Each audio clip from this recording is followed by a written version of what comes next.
Jarra jirtu ashamaa harka fuune kabajamtootaa fi maamiltoota chaanaalii YouTube Isaa Ibrahim. Assalaamu alaykum warahmatullahi wabarakatuh. Nageenyi koo kan jaalalaa fi kan kabajaa bakka jirtanitti isin haa dhaqqabu jecha annagaa kooti alhamdulillah. Aralee viidiyoo baay'ee barbaachiftuu isiniif fayyadu takka qabadhee dhiyaadheera. Hanga xumuraa daawwadhaa affeeraa kooti jechuudha. Barumsa har'aa nama bilbila qabu kamuu fi baay'ee murteessaa fi barbaachisaa smartfoonii akkasuma androidiiwwan kan qabataniif barumsa baay'ee murteessaadha jechuudha. Mee hanga xumuraa daawwadhaa.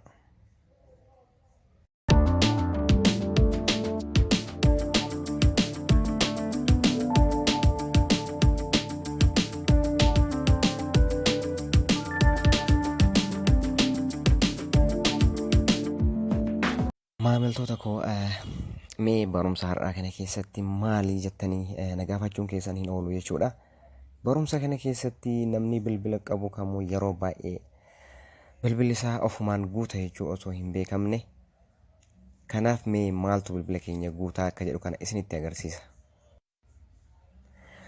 Mee bilbila kan koo siitingii keessa seenee yeroo calqabaatiif yookiin faayilii keessa seenee faayilii kana keessa seenee mee isinitti agarsiisu. Faayila kana keessa jechuudha.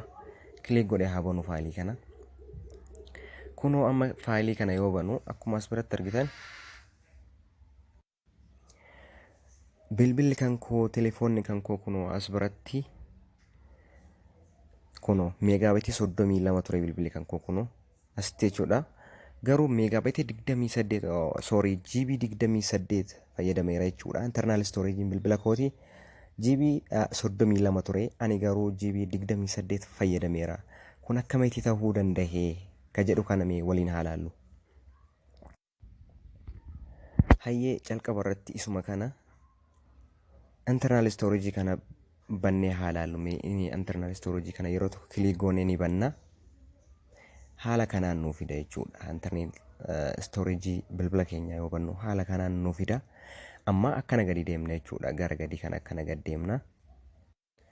Kunoo haaluma akkana gara gadi kana dhufnee akkana gadi yoo buunu as biratti android ka jedhu jira. Kunoo android ka jedhu ni jira. Android kana yeroo tokko kilik goonee ni banna. Kunoo android keessa waan amma agartan kanatu jira jechuudha. Normaalii kunoo wanti amma as biratti agartan kunniin waan androidii keenya keessa jirudha. Garuu keessa isaa seentanii yoo laaltan duwwaa jechuu waan tokko of keessatti hammatee hin jiru. Homa tokko keessa hin argattanii jechuu gaafa bantan duwwaa homaa keessa hin jiranii jechuu. Garuu mee duubatti deebi'ee maal GB meeqa akka inni qabee isinitti agarsiisu. Isuma android jedhu kana yeroo tokko mee isa kana jechuudha gadi qaba yeroo tokko haala kanaan. Achi booda detail ka jedhu jira kunoo as biratti. Hayyeen detail ka jedhu detailiin isaa eessa jira?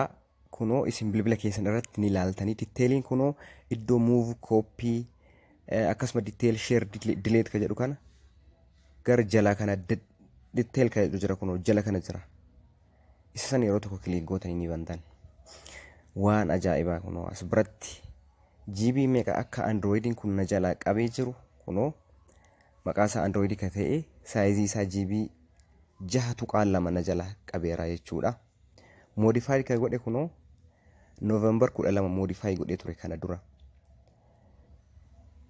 Faayiliiwwan 41 akkasuma fooldarii 415 konteen kan of keessatti qabu jechuu. Garuu waanuma tokko keessa hin jiru.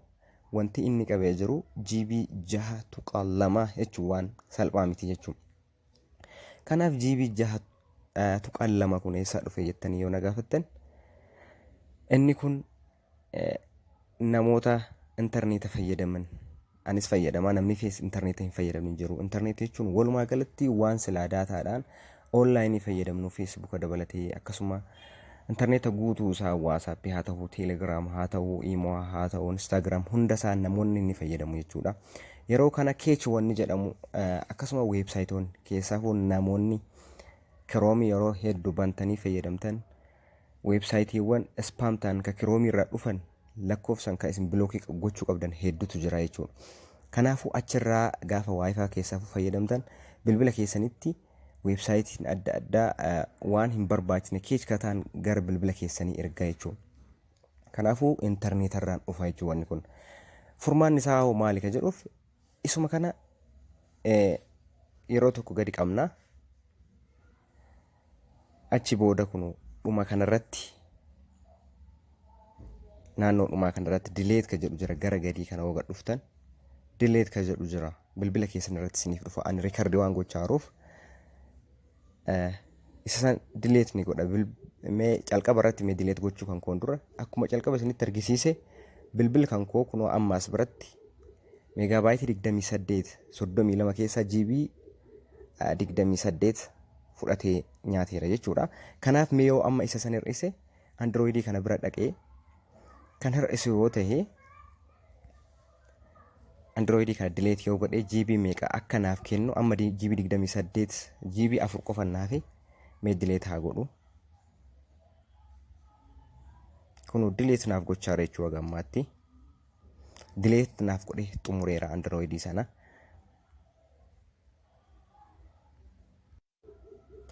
Tolee bilbilli kan koo calqabaa GB 28 ispeesii sana yaalaa guuteera amma mee GB meeqa ispeesiin isaa akkanaaf hir'ate asirraa GB 6.2 Androidii keessa dileet godheera mee amma achi deebi'aa ilaalu waan isin ajaa'ibu jechuudha arguun amanuudha kuno GB 28 to'ee as biratti dura kana nyaate GB 32 kana keessaa GB 28 ispeesii kan koo yaalaa qabeera kuno GB 6 Androidii dileet gaafa godhu waanuma tokko keessaa hin qabu ture.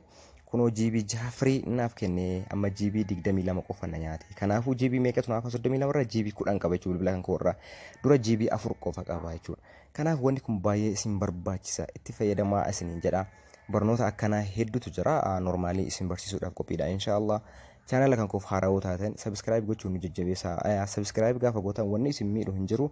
Isinis barumsi isin dhaqqaba jechuudha. Nuufis nu jajjabeessuuf akkasuma tattaaffii keenya akka cimsanuu nu taasisa jechuudha. Barumsa ittaanuun hanga wal agarutti. Assalaamu alaykum warahmatullahi wabarakatuh.